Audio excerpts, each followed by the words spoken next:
নমস্কার, আমার আপনজনেরা, রুদ্রবার্তায় আপনাদের সকলকে স্বাগত জানাই। আমি রুদ্রপ্রসাদ ব্যানার্জি। অবশেষে বঙ্গ রাজনীতিতে বিজেপি তাদের স্ট্যান্ড ক্লিয়ার করে দিল। বাংলা ভাগ এই ব্যাপারটা কিন্তু চ্যাপ্টার ক্লোজড হয়ে গেল। অর্থাৎ বিজেপির বিরুদ্ধে যে খেলটা শুরু করা হয়েছিল না, সেই খেলটা এবার শেষ হয়ে গেল শুভেন্দু অধিকারীর জন্য। অর্থাৎ বিজেপির বিধানসভায় থাকা প্রত্যেকটা এমএলএ এবং বিরোধী দলনেতার জন্য। আজকে শুভেন্দু অধিকারী প্রেসের সামনে বিধানসভা থেকে বেরিয়ে যে কথাগুলো বলেছেন, কথাগুলো আপনি পুরোটা শুনুন, তারপরে আমি বিস্তারিতভাবে বলে দিচ্ছি কেন সব কিছু পরিষ্কার হয়ে গেছে, আর কোনো তুরুপের তাস তৃণমূলে হাতে রইল না। শুনুন। পশ্চিমবঙ্গকে ভারতে অন্তর্ভুক্ত করার ক্ষেত্রে অগ্রণী ভূমিকা গ্রহণ করেছিল সেই ভারতীয় জনতা পার্টিকে কেউ কেউ বাঙালি বিরোধী, কেউ কেউ অমুকের পার্টি, গুজরাটিদের পার্টি, হিন্দি ভাষীদের পার্টি, এইরকম একটা তকমা প্রচার চলছিল। আমরা প্রস্তাব রেখেছি যে আমরা সবাই অখণ্ড অবিভক্ত পশ্চিমবঙ্গের উন্নয়নে অঙ্গীকারবদ্ধ। ডক্টর শ্যামাপ্রসাদ মুখার্জি এটা দিয়ে গেছেন, আমি ইতিহাস তুলে ধরেছি বিধানসভায়। সেক্ষেত্রে হাউস বিলংস টু অপোজিশন, সংখ্যায় আমরা কম, ওরা বেশি। লিডার অব দি হাউস উভারকে অনুরোধ করলেন যে মেনে নিন, ওনারা একটা লাইন যুক্ত করেছেন, ওটাও আমরা মেনে নিচ্ছি, সেটাও প্রায় একই। সেটা আছে আমরা পশ্চিমবঙ্গ ভাগের বিরুদ্ধে। তা আমাদের স্ট্যান্ডও তাই, আমাদের পার্টির স্ট্যান্ড খুব ক্লিয়ার। কিন্তু আমি আমার বক্তব্যে ক্লিয়ারলি বলেছি, আমি বলেছি যে কারোর ব্যক্তিগত ওপিনিয়ন, কারোর বঞ্চনা উন্নয়নের ক্ষেত্রে তাকে আপনি সমগ্রভাবে ভারতীয় জনতা পার্টির ঘাড়ে চাপাচ্ছেন। তাহলে আপনিও তো মাননীয় রাজ্যসভার সাংসদ অনন্ত মহারাজের সঙ্গে মিটিং করেছেন, বংশীমদন বর্মনকে নিয়ে মিটিং করেন, অনেক থাপাদের নিয়ে মিটিং করেছেন। শুধু তো রাজ্য ভাগ নয়, মাওবাদীরা চায় দেশ ভাগ, গোমতী থেকে গোদাবরী। আপনার ছত্রধর মাহাতো জ্ঞানেশ্বরী হত্যাকাণ্ডের ইউএপিএতে চার্জশিটে, সে আপনার পার্টির রাজ্য সম্পাদক। আমরা যাই হোক, ওনাদের যে প্রস্তাব ছিল ওটা রাজনৈতিক একটা দলিল ছিল, তাতে ভারতীয় জনতা পার্টি উত্তরবঙ্গ উন্নয়নে টাকা দেয়নি লেখা ছিল। ডক্টর সুকান্ত মজুমদারের কথার অপব্যাখ্যা করে লেখা ছিল, তিনি রাজ্য ভাগ চান। নিশিকান্ত দুবে হিন্দু পলায়ন নিয়ে মাল্লা মুর্শিদাবাদে বলতে গেছিলেন, তার উদ্ধৃতি ছিল। ওই প্রস্তাবকে তারা প্রত্যাহার করে বিকল্প প্রস্তাব রেখেছেন। ম্যাটার মিটে গেছে। House to belongs to opposition এবং পশ্চিমবঙ্গের অখণ্ডতা এবং উন্নয়নে ভারতীয় জনতা পার্টি অঙ্গীকারবদ্ধ। রাজনীতির ঊর্ধ্বে উঠে গোটা হাউস পশ্চিমবঙ্গের উন্নয়ন চায়। এর থেকে ভালো জিনিস ভালোভাবেই দেখা উচিত, এর মধ্যে নেগেটিভ কিছু দেখার দরকার নেই। যুক্তরাষ্ট্রীয় কাঠামো বলছেন যে তিনি, আমি ওনার সব কথা বলবো না। ওনার আগে বক্তব্য ছিল, উনি 30 মিনিট বলেছেন, আমার 12 মিনিট ছিল। আমাদের তো লাল বাতি জ্বালিয়ে দেয় স্পিকার সাহেবের এক চোখ বন্ধ। পার্লামেন্টে লিডার অব দি অপোজিশনকে কিভাবে রেসপেক্ট করে সেটা এখানকার স্পিকার জানেন। তা আমার যেটুকু টাইম ছিল, আমার অনেক কিছু বলার থাকলেও সুযোগ থাকে না। মাননীয় মুখ্যমন্ত্রীর অ্যাডভান্টেজ আছে, তিনি তার সব বলে গেছেন, আপনারা শুনেছেন। কিন্তু যেহেতু আমি আগে বলেছি, তাই মুখ্যমন্ত্রীর কথার আমি কাউন্টার করতে পারিনি। মুখ্যমন্ত্রী আমার অনেকগুলো বিষয় কাউন্টার করার চেষ্টা করেছেন, কিন্তু আমার মনে হয়েছে যে আজকে হাউসে সংসদীয় রীতিনীতি মেনে সম্পূর্ণ আলোচনাটা হয়েছে। কনক্লুশনে একটাই লাইন, অবিভক্ত পশ্চিমবঙ্গের উন্নয়নে আমরা সবাই অঙ্গীকারবদ্ধ। ভারতীয় জনতা পার্টি সর্বাগ্রে অঙ্গীকারবদ্ধ, কারণ ডক্টর শ্যামাপ্রসাদ মুখার্জি এবং PR ঠাকুর তারা আমাদের পশ্চিমবঙ্গ দিয়ে গেছে। শুনলেন, শুভেন্দু অধিকারী কিন্তু পরিষ্কার করে বলে দিলেন আজকে বিধানসভায় ঠিক কি হয়েছিল। বিধানসভায় তার 17 মিনিটের ভাষণের মধ্যে তিনি বুঝিয়েছিলেন যে কি দরকার নয়, কি হয়েছে না হয়েছে। এবং ডক্টর শ্যামাপ্রসাদ মুখার্জির জন্য এই যে বাংলাটায় আমরা আছি, মানে পশ্চিমবঙ্গ, সেটা যে এখনো পর্যন্ত আছে, তার কৃতিত্ব ডক্টর শ্যামাপ্রসাদ মুখার্জির। এবং সেই ডক্টর শ্যামাপ্রসাদ মুখার্জির আদর্শ মেনে চলা এই ভারতীয় জনতা পার্টি অর্থাৎ বিজেপি, তারা কখনোই বাংলাকে আবার টুকরো করবে না। একবার দেশটাকে মানে বাঁচানোর চেষ্টা করা, বাংলাটাকে তৈরি করা, মানে যে বাংলা ছিনিয়ে নিচ্ছিল পাকিস্তান, মানে যাকে দিয়ে দিচ্ছিল মোহনদাস করমচাঁদ গান্ধীর খাস লোক জওহরলাল নেহেরু এবং মোহাম্মদ আলী জিন্নার গভীর সুন্দর সুসম্পর্কের চক্রান্তের জন্য সেখান থেকে বাঁচিয়ে নিয়ে এসেছিলেন ডক্টর শ্যামাপ্রসাদ মুখার্জি। আর সেই রাজনৈতিক দল যারা এই ডক্টর শ্যামাপ্রসাদ মুখার্জি আদর্শকে অনুকরণ করে চলেন, মেনে চলেন এবং সারা জীবন তাকে বুকে আঁকড়ে রাখার চেষ্টা করে, সেই নীতি মানা মানুষটার তৈরি করা বাংলাকে আরও একবার টুকরো বিজেপি করবে কি? আর এই প্রশ্নটাই উঠেছিল, আমি আপনাদের প্রথমে বলেছিলাম, দেখুন গরিবের কথা বাসি হলে মিষ্টি হয়। অনেকে সে সময় আমাকে বলেছিলেন আপনার পরিধি জ্ঞান কম, আপনি বুঝতে পারেননি।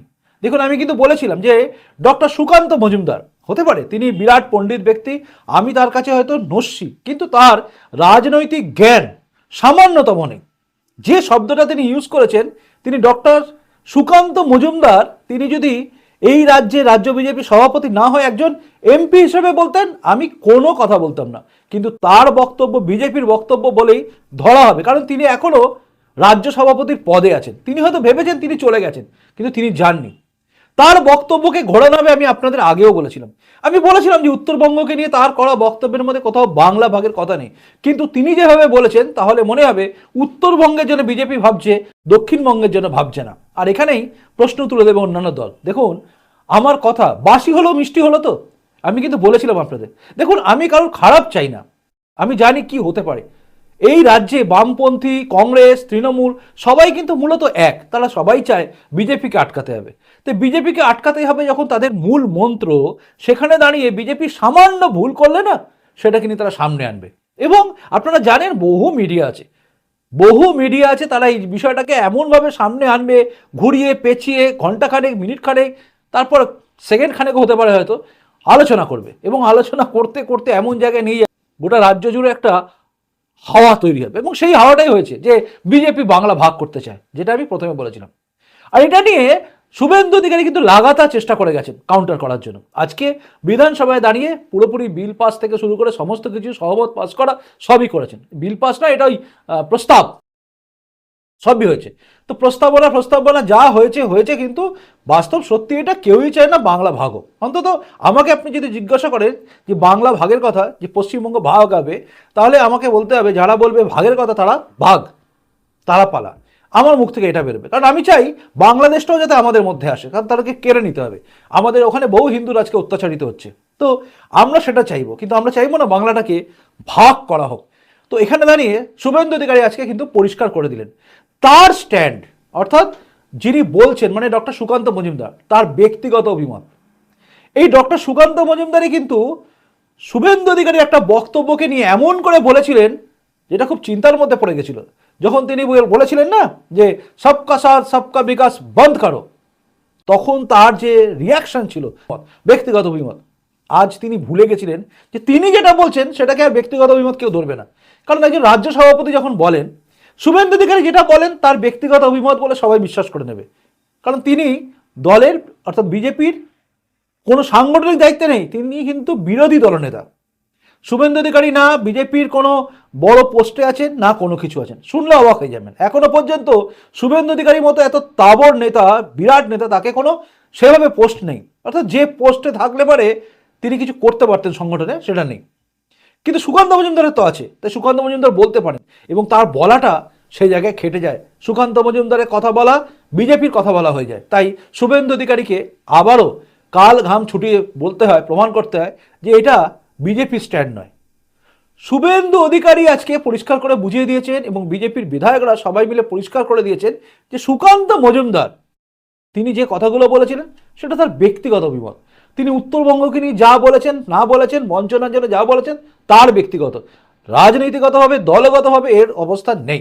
আর যেটা আমি আপনাদের বলেছিলাম, আজও যদি না দেখে থাকেন সেই ভিডিওটা একবার দেখে নেবেন, সেখানে আমি বলেছিলাম যে বিজেপি কি দলগতভাবে এটা ঠিক করেছে যে কথা সুকান্ত মজুমদার বলছে।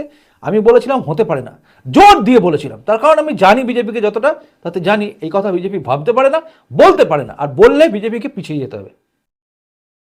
সেদিন বলেছিলাম, যারা খারাপ ভেবেছেন তারা হয়তো আমাকে ভেবেছেন আমি হয়তো সুকান্ত মজুমদার বিরোধী বা দিলীপ ঘোষ পন্থী বা শুভেন্দু অধিকারী পন্থী, এসব নয়। আসলে এই রাজ্যে যে সরকারটা চলছে না, এই সরকারকে সরানোর দরকার আছে। আর এখানে কোনো অপশন নেই বিজেপি ছাড়া।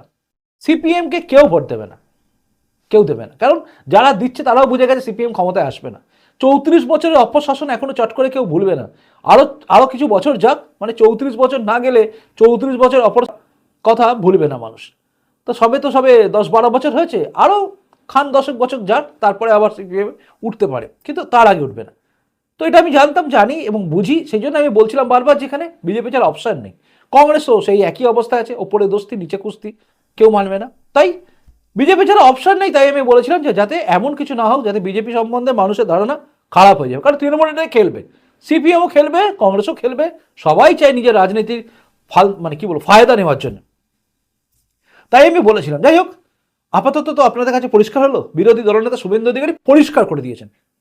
এরপরে আর এই বঙ্গভঙ্গ ব্যাপারটা নিয়ে, মানে বিজেপি বাংলা ভাগ করতে চাইছে, এটা নিয়ে খেলার জায়গা আর না রইল তৃণমূলের হাতে, না রইল সিপিএম এর হাতে, না রইল কংগ্রেসের হাতে। অর্থাৎ এই জায়গাটা কিন্তু আজকে শুভেন্দু অধিকারী বন্ধ করে দিয়েছেন, এবং বন্ধ করে দেওয়ার সঙ্গে সঙ্গে বিজেপির নতুন করে করার জায়গা বা খেলার জায়গাটা তৈরি হলো, তৃণমূলেদের সমস্ত খেলার জায়গাটা আবার বন্ধ হয়ে গেল। তিনি আবার তুলে ধরেছেন সেই মাওবাদীদের সঙ্গে মমতা বন্দ্যোপাধ্যায়ের কথা, তারপরে গোর্খাল্যান্ডের সঙ্গে কথা, মানে বিমলগুলো সমস্ত বসা, সবার বসা তিনি বুঝিয়ে দিয়েছেন। মানে শুভেন্দু অধিকারী সুন্দর করে বুঝিয়ে দিয়েছেন যে তিনি রাজনীতিতে শুভেন্দু অধিকারীর টক্কর নেওয়া বা শুভেন্দু অধিকারীকে টক্কর দেওয়া খুব টাফ। বিরোধী দলনেতা সলিড একজন, তাই যা হবার তাই হয়েছে। আপাতত তৃণমূলের হাত থেকে যে তাসটা নিয়ে খেলছিল সেটা খসে। যাই হোক, এটাই ছিল এখনকার রুদ্রবার্তা। যদি মনে হয় আমার কথার সঙ্গে আপনি সহমত পোষণ করছেন, অবশ্যই কমেন্ট বক্সে কমেন্ট করে জানাবেন, এবং জানাবেন শুভেন্দু অধিকারী যে বক্তব্য রাখছে বা যেভাবে এগোচ্ছে সেটা কি ঠিক করছে নাকি কোথাও গিয়ে ভুল হচ্ছে, জানাবেন আপনারা। আর বিজেপির এই স্ট্যান্ডটাই ঠিক স্ট্যান্ড কিনা সেটাও জানাবেন। প্রতিবেদনটা ভালো লাগলে লাইক করবেন, যদি মনে শেয়ার যোগ্য তবেই শেয়ার করবেন। আর নতুন এসে থাকলে চ্যানেলটা যদি ভালো লাগে তবে এই চ্যানেলটা সাবস্ক্রাইব করে আমার আপনজনে তারপর যাবেন। এখনকার মতো আসি, এর পরে কিন্তু অবশ্যই নজর রাখবেন রুদ্রবার্তাতে, কারণ এখানে অন্য কিছু থাকবে। দেখতে থাকুন রুদ্রবার্তা। চলি, নমস্কার, বন্দে মাতরম, ভারত মাতা জয় হোক, জয় হিন্দ।